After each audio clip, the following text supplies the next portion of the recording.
श्री स्वामी समर्थ. बाळा, आजचा या संदेशाला तू पाहून दुर्लक्ष करू नकोस. आजचा हा संदेश तुझ्यासाठी खूप महत्त्वाचा ठरणार आहे. आजच्या या संदेशातून आजच्या शुभदिनी स्वामी तुला खूप महत्त्वाचा असा संदेश देणार आहेत. आजच्या या संदेशातून तुझे जीवन नक्कीच बदलणार आहे. त्यामुळे आजचा हा संदेश तू मध्येच सोडून देऊ नकोस. आजच्या या संदेशाला तू शेवटपर्यंत नक्की बघ. पाहून तू या संदेशाकडे दुर्लक्ष करू नकोस.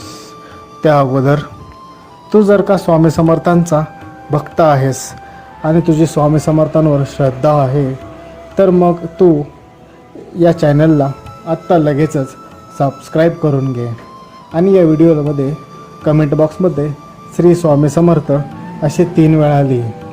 लक्षात ठेव, स्वामी बघत आहेत. तू हे करत आहेस की नाही याच्यावरती स्वामींचं लक्ष आहे. त्यामुळे स्वामींनी जसं सांगितलं तसं तू नक्की कर. बाळा, स्वामी सांगतात आयुष्यामध्ये संघर्ष हा आलाच. त्यामुळे संघर्षामध्ये यश अपयश हे येतच असतं. त्यामुळे अपयशाने खचून जायचे नसते आणि यशाने हुरहुरून जायचे नसते. यश आले तरी आपले पाय जमिनीवरच ठेवायचे आणि आपल्याला कधी अपयश जरी आले तरी त्यातून निराश व्हायचे नाही. यश अपयश हे जीवनाचेच भाग असतात. जो व्यक्ती अपयशातून जातो तो एक ना एक दिवस यशस्वी नक्कीच होत असतो. लक्षात ठेव, अपयशातूनच यशाची पायरी मिळवता येत असते. जो व्यक्ती अपयशाची पायरी चढतो तो यशाची पायरी देखील नक्कीच चढत असतो. आपल्या यशाची सुरुवात ही आपल्या अपयशातूनच होत असते. त्यामुळे अपयशाला पाहून खचून जायचं नसतं, तर अपयश आल्यानंतरनं आपले काय चुकले याचा सखोल अभ्यास करायचा, विचार करायचा आणि त्यानंतरनं पुन्हा नव्याने प्रयत्न करायचे. त्याच उत्साहात अगदी त्यापेक्षा अधिक जोराने उत्साहाने कामाला लागायचे. मागच्या वेळी ज्या चुका झाल्या त्या चुका लक्षात आणून त्या चुका सुधारायच्या. पुन्हा चूक ती करायची नाही. मागील झालेली चूक हे दुरुस्त करायची. अशा पद्धतीने तू मागची चूक सुधारून पुन्हा नव्याने कामाला लागून यश हे मिळवू शकतोस. लक्षात ठेव, यशाने हुरहुरून जायचे नसते आणि अपयशाने खचून जायचे नसते. आपल्याला यश जरी मिळाले तरी आपले पाय हे जमिनीवरतीच असले पाहिजेत. यशातून आपल्या डोक्यामध्ये यशाची हवा गेली नाही पाहिजे. लक्षात ठेव, आज तुझ्याकडे यश आले याचा अर्थ असं नाही की ते यश तुझ्यापर्यंत उद्यासुद्धा राहीलच. कदाचित उद्या तुला पुन्हा अपयश येईल. त्यामुळे यशाची हवा डोक्यात जाऊन द्यायची नसते. उलट यशाला सन्मानाने स्वीकारायचे असते. पाय जमिनीवर ठेवायचे असते आणि अपयशाने हुरहुरून जायचे नाही. अपयश हे प्रत्येकाच्या वाट्याला येतेच.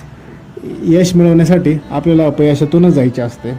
त्यामुळे नेहमी लक्षात ठेव, यशाला हुरहुरून जायचे नाही आणि अपयशातून डोक्यात अपयशाला घाबरायचे नाही. यश अपयश हे दोन्ही जीवनाचे भाग आहेत.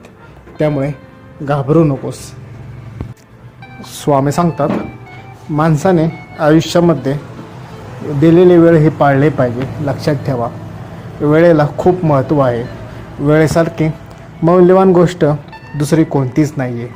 आपण पैशाने सर्व काही मिळवू शकतो, पण आपण पैशातून वेळ पुन्हा गेलेली खरेदी करू शकत नाही. वेळेपेक्षा जास्त मौल्यवान दुसरं असं काहीच नाही आहे.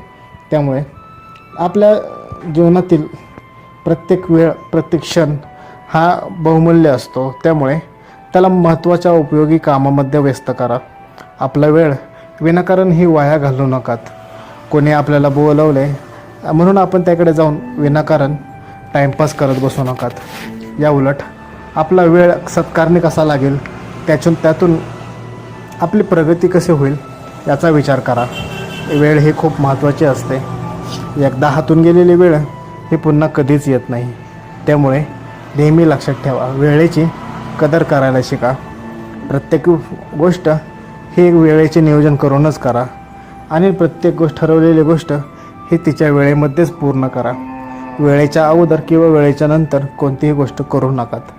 वेळेला खूप महत्त्व आहे. एकदा वेळेला गेलेली वेळ पुन्हा कधीही भरून निघणार नाही. तुम्ही कितीही प्रयत्न करा पण ती वेळ पुन्हा भरून निघणार नाही. त्यामुळे वेळेचे महत्त्व समजून घ्या आणि त्यानुसार आपले दिनचर्या अगोदर ठरवून घ्या. उद्याच्या दिवशी आपल्याला काय करायचे आहे ते आजच ठरवून घ्या. त्याची आखणी आजच करा, जेणेकरून उद्याच्या दिवसावरती तुम्हाला सर्व वेळेवरती होईल. ठरवलेल्या वेळेनुसार सर्व गोष्टी करा. सर्वात अगोदर सकाळी लवकर उठायला शिका. जो व्यक्ती सकाळी लवकर उठून आपले कामं करायला सुरुवात करतो त्याचे सर्व दिवस हा त्याने ठरवलेल्या वेळेनुसारच जातो आणि त्याचा तो दिवस आनंदी व सफल झाल्यासारखा असतो. या उलट जो व्यक्ती वेळ पाळत नाही, ठरलेले वेळ पाळत नाहीत, त्याच्या प्रत्येक गोष्टी हे शेवटच्या वेळी होतात. त्यामुळे त्याला खूप पळापळीही करावी लागते. त्यामुळे नेहमी लक्षात ठेवा, वेळेचे महत्त्व समजून घ्या. एखाद्याला दिलेली वेळ ही पाळा. एखाद्याला वेळ देऊन त्याला टाळू नका. किंवा तुमच्या वेळेची कदर जर का कोण करत नसेल तर त्या व्यक्तीपासून दूर राहावा. आपल्या वेळेला खूप महत्त्व आहे. तुम्ही ते महत्त्व समजून घ्या आणि इतरांनासुद्धा ते महत्त्व समजलेच पाहिजे. एखाद्या व्यक्तीने तुम्हाला ठराविक वेळ दिलेली आहे आणि तुम्ही त्याची त्या वेळेपासून खूप वेळ झाला तरी वाट बघत आहात, तर तो व्यक्ती तुम्हाला भेटायला येत नसेल तर सरळ तिथून निघून जावा. त्या व्यक्तीला तुमच्या वेळेची कदर करायला शिका. नाहीतर ती गोष्ट तो व्यक्ती पुन्हा पुन्हाच घडवत जाईल आणि त्याला तुमच्या वेळेची किंमत कळणार नाही. त्यामुळे ज्या व्यक्तीला तुमच्या वेळेची किंमत नाही आहे, कदर नाही आहे, त्या व्यक्तीपासून लांब राहिलेले कधीही उत्तमच. याच्यातून तुमची स्वतःची अशी वेगळी किंमत राहते. त्यामुळे अशा व्यक्तीपासून लांब राहावा. आपल्या जीवनामध्ये काही ना काहीतरी ध्येय ठेवत चाला. जो व्यक्ती आपल्या जीवनामध्ये काहीतरी ध्येय ठेवतो त्याच्यामध्ये ते ध्येय मिळवण्याची क्षमता असते. तो व्यक्ती आयुष्यात यश हे नक्कीच मिळवतो. त्यामुळे नेहमी लक्षात ठेवा, जीवनामध्ये कोणते ना कोणते तरी ध्येय हे असलेच पाहिजे. ज्या व्यक्तीच्या जीवनामध्ये कोणतेही ध्येय नसते त्या व्यक्तीचा जीवनामध्ये काही वेगळं असं करू शकत नाही. त्याचा पूर्ण वेळ हा दुसऱ्यांची टवाळगी करण्यात आणि टाईमपास करण्यातच जात असतो. तो व्यक्ती स्वतः जीवनामध्ये वेगळं असं काहीच करत नाही आणि दुसऱ्याला देखील करू देत नाही. त्याच्या प्रत्येक जीवनामध्ये घडणाऱ्या गोष्टीला तो दुसऱ्याला दोष देऊ लागतो. याच्यातून तो दुसऱ्यालासुद्धा दोषी ठरवू लागतो. असा व्यक्ती आयुष्यात कधीही पुढे जाऊ शकत नाही. त्यामुळे अशा व्यक्तींपासून तुम्ही कधीही लांब राहिलेलंच बरं. अशा व्यक्तींची संगत कधीही तुम्ही तुमच्यासोबत ठेवू नका. अशा व्यक्तींपासून 4 पावले तुम्ही लांबच राहावा. अशा व्यक्ती स्वतः काही करत नाहीत आणि ते तुम्ही काही केले तरीही तुम्हाला ते करू देत नाहीत. त्यामुळे अशा व्यक्तींचा सहवास नसलेला कधीही उत्तमच. त्यामुळे नेहमी लक्षात ठेवा, आपल्या स्वभावती अशी व्यक्ती असावेत की त्या ज्या व्यक्तींचा आपल्या जीवनावरती चांगला परिणाम जाणवेल.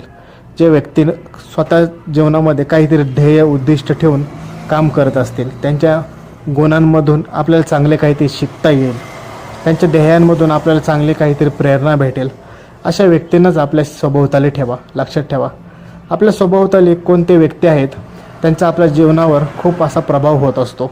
आपण त्यांच्यासारखेच बनवू लागत असतो. त्यामुळे आपल्या सभोवताली कोण व्यक्ती आहेत हे सुद्धा खूप महत्त्वाचे आहे.